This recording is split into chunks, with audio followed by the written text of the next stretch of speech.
Hey y'all, Coaching the Fight here, talking about the Jubilee year. And in this class, I want to be as concise as I can and show you by way of scripture and scripture alone, when is the Jubilee year? Now, in order to do so, we're going to come over and we're going to look at the book called Jubilees. Yep, there is actually a book named Jubilees, and I would offer up that it is the only book that we have, only scriptural document that we have that actually names when the Jubilee years are throughout history. It's kind of written in the same format as Genesis, and even covers parts of Exodus, with the main difference being that it actually gives you the years in which a lot of, if not most of this stuff actually occurred. And like I said, I want to be concise, so I'm going to jump to the last chapter of the book called Jubilees, and we're going to use the last known scriptural account of a Jubilee in order to determine when our Jubilee years are now. All right, I'm going to try to do this quickly. So let's look at verse 4. It says, "Wherefore I have ordained for thee the year weeks and the years and the Jubilees." Again, this book talks about the Jubilees all the way back throughout history, all the way up to this verse right here. It says, "There are 49 Jubilees from the days of Adam until this day, and 1 week and 2 years." So let's show you how this works right quick. If you come in and you add up the years, you have 49 times 49, because there are 49 years in a Jubilee year, plus 7, because there are 7 years in 1 week, plus 2 additional years, you end up in the year 2410. And as you see, the translators took care of that for us and gave us the year 2410. With this acronym right here being Anno Mundi, or something like that. It goes on to say, "And there are yet 40 years to come for the learning of the commandments of the Lord, until they pass over into the land of Canaan, crossing the Jordan to the west." Now, knowing that this book was written by Moses, those guys probably could have had a problem with Moses, knowing that they were actually going to be in the wilderness for an additional 40 years after this day here that's being talked about, which is the year in which they made the Exodus out of Egypt. So like we said before, this is the last known scriptural account of the Jubilee year. Well, let me show you how we can use that information to prove that our Messiah was actually born during the Jubilee year. Now, to do that, we're going to use this spreadsheet table that I have been putting together. It lists all of the dates and times that we are given in the scripture from Adam all the way down to King Zedekiah, and even to the birth of Christ. You just have to know where to look for this information. But over the last few weeks or so, I have been compiling it, and I've even gotten the verses over here to correspond with each one of these dates. I offer you guys this table. I just have to have a way to get it to you. But anybody can go into the scripture and look at this same information and make the same determination that we're about to make in this video. And I believe that's important when we're doing something as important as coming up with a Jubilee year.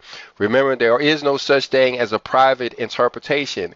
And for an individual to have inspiration by way of our Father or dreams or anything else that can't be easily proved for something so serious as the sabbatical year or the Jubilee year wouldn't be prudent. I mean, we should all be able to prove it. And so using this table, like I said, I can get it to you somehow. If you know how, maybe I can email it to you. Just send me an email first. I can get you this table, and you can see how it proves that the Messiah was born during the Jubilee year. So let's go down through here as quickly as we can. You see right here, it starts off with Adam. And you'll see, if you look in Genesis chapter 5 and verse 3, that you will see that Adam was 130 years old when he begat Seth. And Seth was 105 years old when he begat Enosh. You see that in verse 6. Well, you could keep stepping down through here until you get to Genesis chapter 5 and verse 32, where it starts to make the transition with Noah and the flood. Well, you'd have to jump over to Genesis chapter 11 and see that Shem begat Arphaxad 2 years after the flood. And we know that the flood was over a year long. And so you can continue to use this information and step down through until we actually get down to the time when they crossed the river Jordan. I mean, well, you can read about Abram over in Genesis in chapter 17 and verse 1. You can read that he was 99 years old when he received the covenant, that covenant where we are to circumcise our children. Well, you look in Exodus chapter 12 and verse 40, you see that it was 430 years later that they made the Exodus out of Egypt. Well, from that information, using what we've read about over there in Jubilees in chapter 50, we can see that it was 40 years after they left Egypt that they actually crossed the river Jordan, which would take us to the year 2450. Now, if you add up the years year for year, what you end up with them crossing the river Jordan is around the year 2579 or 2500, and about 80 years after Adam was created. But we are given the information, or we can actually continue forward all the way up to the birth of Christ.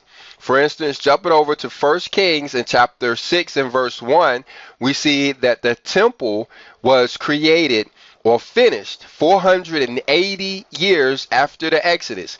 That's 440 plus 40 takes us to the temple being created in the fourth year of Solomon's reign. Solomon had been king for 4 years. That's why there's a negative 4 there. We can read about that in 1 Kings in chapter 6 verse 1.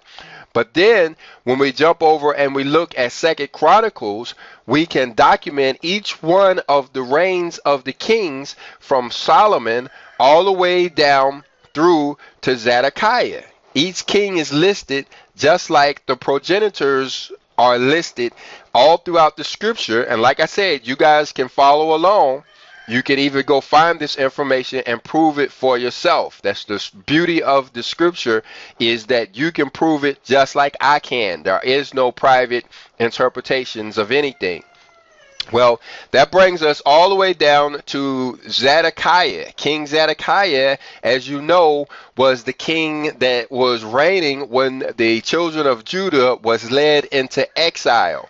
Well, you read about the time that they spent in exile in several places in the scripture. I chose Daniel chapter 9 and verse 2 as a reference because it simply stated that they were in exile for 70 years.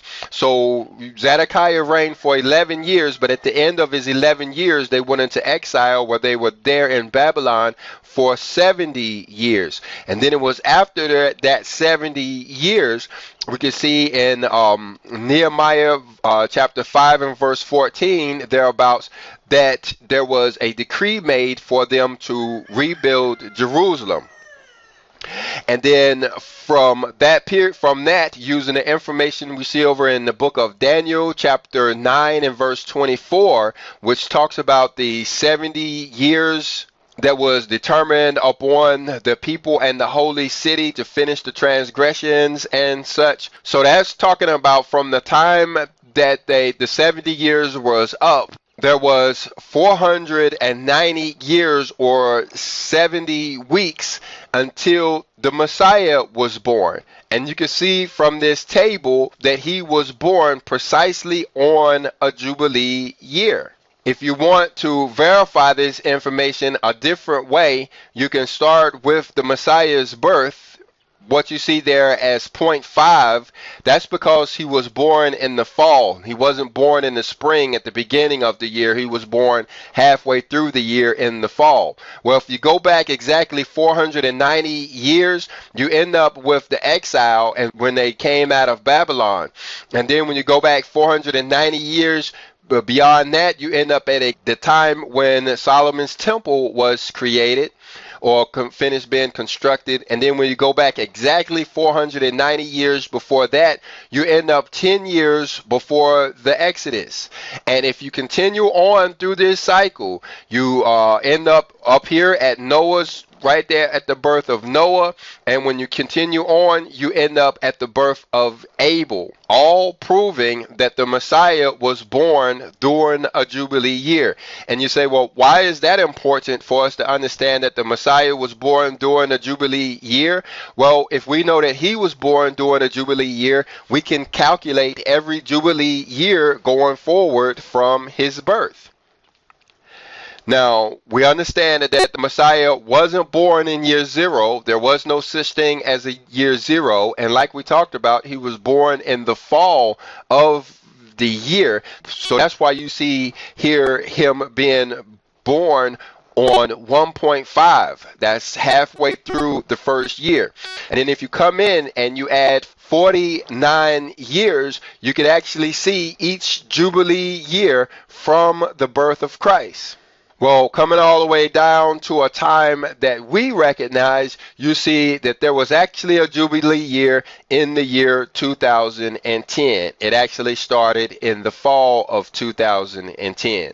Now, I waited to after Atonement Day because I knew that a lot of people would reject this idea because they were waiting on some significant events to happen during Atonement of the year 2020, because there was a lot of assumptions made about this year being a Jubilee year. Well, we can see here by way of this scriptural proof, I say that again, we're not using speculation, we're not using dreams or visions, which I did have a dream, by the way, that matches up with this, but I'll spare you on that because the scripture trumps any dream anybody can have, but it points to the Jubilee year being in the year 2010. And from this, we can start to calculate the sabbatical years. And wouldn't you know it, we had a sabbatical year in the fall of 2017. And we will have another sabbatical year in the year 24.5, or the fall of the year 24. Now, I do share a little bit of the disappointment for those who wanted this to be a Jubilee year. I too wanted this to be a Jubilee year because that would almost make me kind of a special individual.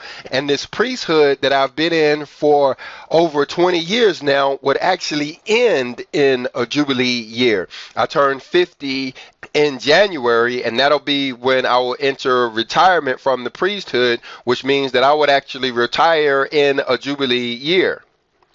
But we can't go by wishes, we can't go by wants, we have to go by the sheer facts, and we see here scriptural facts, scriptural documentation that points us to the Jubilee year, and our last Jubilee year was in the year 210, and our next one will be in the year 259.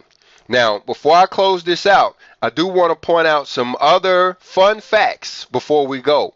You see, back there when we were talking about those 490-year cycles from the Messiah, we didn't end up in the Exodus. We actually ended up 10 years before the Exodus. 10 years before they left Egypt was a Jubilee.